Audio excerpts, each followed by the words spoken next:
میرا اسٹوڈنٹ میری پیاس بجھانے لگا تو میں نے کہا، میرا نام ریحانہ ہے، میری عمر اس وقت 27 سال کے قریب ہے۔ میں ایک اسکول ٹیچر ہوں اور بچوں کے پرائمری اسکول میں پڑھاتی ہوں۔ میرے ابو ایک شرابی اور نشئی تھے۔ مما کی وفات کے بعد ابا نے مجھے پال پوس کے بڑا کیا تھا۔ میں نے مشکل سے ایم اے کیا اور ایک سرکاری اسکول میں جاب کرنے لگی۔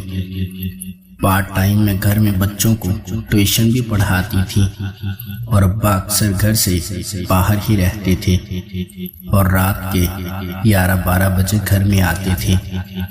کبھی کبھی ابا پوری رات بھی گھر نہیں آتے تھے کیونکہ ان کو نشے کی لت لگی ہوئی تھی اور وہ نشہ کرتے تھے اور نشیوں کے ساتھ ساری رات بیٹھے رہتے تھے۔ میں گھر میں ابا کی فکر کرتی رہتی مگر ابا میری ایک بھی نہیں مانتے تھے۔ میں نے کئی دفعہ ابا کو ڈرگ ہاسپٹل ایڈمٹ کروایا تھا مگر ابا نے اپنا علاج کروائے بغیر ہی کہہ دیا کہ میں ٹھیک ہو گیا ہوں، اور جب میں انہیں ہاسپٹل سے واپس لے کر آئی تو وہ دوبارہ نشہ کرنے لگے تھے۔ میں کئی دفعہ ان کا علاج کروا چکی تھی مگر وہ نشہ چھوڑنے پر راضی ہی نہیں تھے۔ شاید ان کی دنیا نشے کے ساتھ ہی جڑی ہوئی تھی۔ میں گھر میں اکیلی ہوتی تھی اور آج تک مجھے ڈر نہیں لگا تھا۔ میرے پاس محلے کے کافی لڑکے پڑھنے آتے تھے جن کی عمر تقریباً 12-13 سال کے قریب ہوتی تھی۔ ان میں سے ایک لڑکا دلدار بھی تھا جس کی عمر تقریباً 14 سال تھی۔ وہ دکھنے میں کافی کڑیل نوجوان تھا اور اپنی عمر سے کافی بڑا لگتا تھا، حالانکہ ابھی اس کی عمر تقریباً 14 سال کے قریب تھی۔ وہ بہت خوبصورت نوجوان تھا، گلابی ہونٹ، گھنگریالے بال، موٹی موٹی آنکھیں۔ میں دیکھتے ہی اس پہ فدا ہو گئی تھی اور ہر حال میں اسے حاصل کرنا چاہتی تھی، مگر میں سوچتی تھی کہ اگر محلے والوں کو پتہ چل گیا کہ میں دلدار کے ساتھ وہ سب کچھ کر چکی ہوں جو ایک مرد اپنی بیوی کے ساتھ کرتا ہے تو محلے والے مجھے زندہ گاڑ دیں گے اور محلے میں کہیں بھی نہیں چھوڑیں گے، اور ہو سکتا ہے کہ مجھے سرکاری جاب سے بھی ہاتھ دھونا پڑے۔ اس لیے میں کبھی کبھار سوچتی تھی کہ میں ان کاموں سے دور ہی رہوں اور ابا سے کہہ کے اپنی شادی کروا لوں تاکہ میری خواہشات بھی پوری ہوں اور میں باہر کوئی گناہ کرنے سے دور رہوں۔ مگر ابا تھے کہ انہیں نشے کی پڑی ہوئی تھی اور بیٹی کی کمائی کھا رہے تھے۔ ابا نے کبھی میرے سر پہ شفقت کا ہاتھ نہیں رکھا تھا اور نہ ہی میرے ساتھ کبھی کوئی بات کی تھی۔ وہ بس اپنے نشے کی لت میں پڑے رہتے تھے اور انہیں کھانے پینے کی بھی کوئی پرواہ نہیں ہوتی تھی۔ ابا کو یہ بھی معلوم نہیں تھا کہ میں اب جوان ہو چکی ہوں اور میری خواہشات دن بدن بڑھتی جا رہی ہیں اور مجھے بھی ایک مرد کی ضرورت ہے تاکہ میں اپنی زندگی آگے ہنسی خوشی گزار سکوں اور کسی غلط کام میں نہ پڑ جاؤں۔ مگر ابا کو اپنے نشے کی پڑی ہوئی تھی اور میں باہر کسی مرد کو ڈھونڈ رہی تھی تاکہ اس کے ساتھ جنسی تعلق قائم کر کے اپنی خواہش کو پورا کیا جائے۔ ابا کو بھلا کیا ضرورت تھی کہ میری شادی کرتے اور خود بھوکے مرتے۔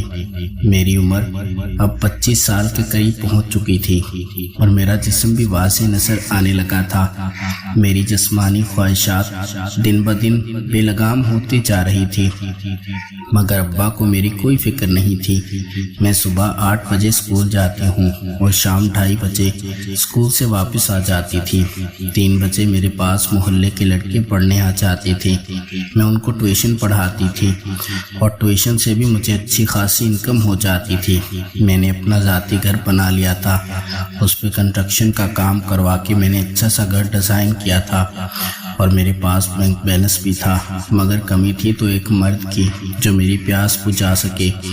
جو میری سانسوں میں اپنی سانسیں اتار سکے، جو میری تنہائی کا ساتھی ہو۔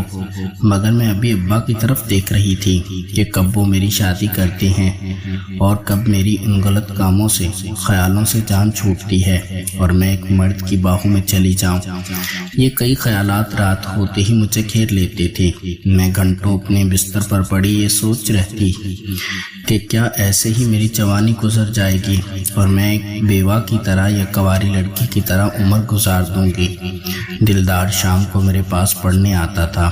میں نے اسے ٹائم دے دیا تھا کہ جب سب لڑکے اپنے گھر چلے جائیں تم تب آیا کرو، کیونکہ وہ تقریباً 10ویں کلاس میں پڑھتا تھا اور باقی بچے پرائمری اسکول کے تھے۔ تو میں نے اس کو کہا کہ آپ بڑی کلاس کے ہو اور آپ شام کو آیا کروں جب باقی بچے چلے جایا کریں۔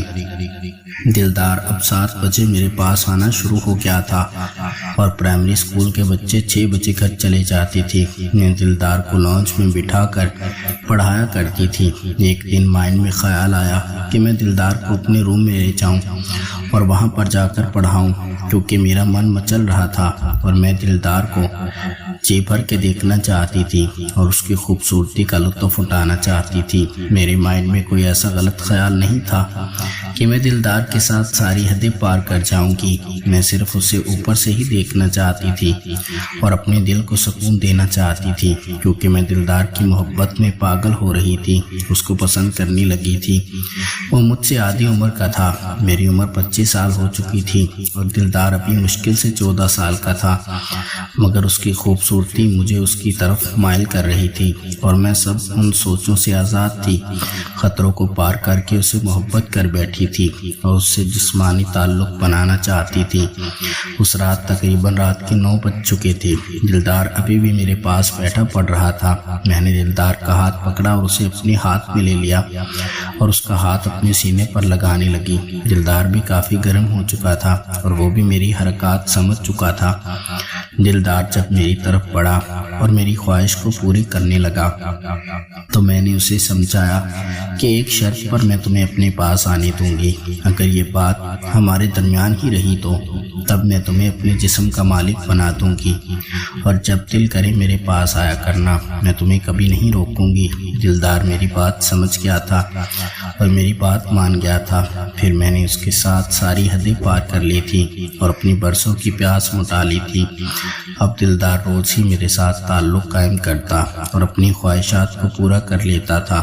میں دلدار پر بہت خوش تھی اور اسے محبت کرنے لگی تھی، مگر یہ افسوس تھا کہ میں اسے کبھی پا نہیں سکتی تھی، کیونکہ وہ میری عمر سے آدھی عمر کا مرد تھا۔ اس کی عمر تقریباً 15 سال کے قریب ہو چکی تھی اور میں 26 سال کو پہنچ چکی تھی۔ پھر جیسے تیسے کر کے ابا نے میری شادی کر دی اور گھر جوائی رکھ دیا تھا۔ اس کے بعد میں نے دلدار کو ٹیوشن سے روک دیا تھا اور اپنے خامد کے ساتھ ہنسی خوشی زندگی گزارنے لگی تھی اور میں اپنے گندے ماضی کو بھول چکی تھی، جس کے جھانسے میں آ کر میں شادی سے پہلے ہی اپنی ہوس کو ایک کمسن لڑکے سے پورا کر لیا کرتی تھی۔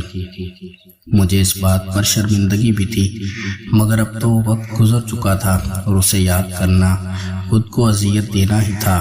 مگر میں کئی دفعہ سوچتی تھی کہ انسان اپنی خواہشات کے ہاتھوں کتنا مجبور ہو جاتا ہے کہ اسے صحیح یا غلط کی کچھ سمجھ نہیں لگتی اور وہ جانے انجانے میں کچھ ایسا کر بیٹھتا ہے جس کا پچھتاوا اسے پوری زندگی رہتا ہے اور وہ اپنے ماضی کے خیالات سے کبھی نہیں نکل سکتا۔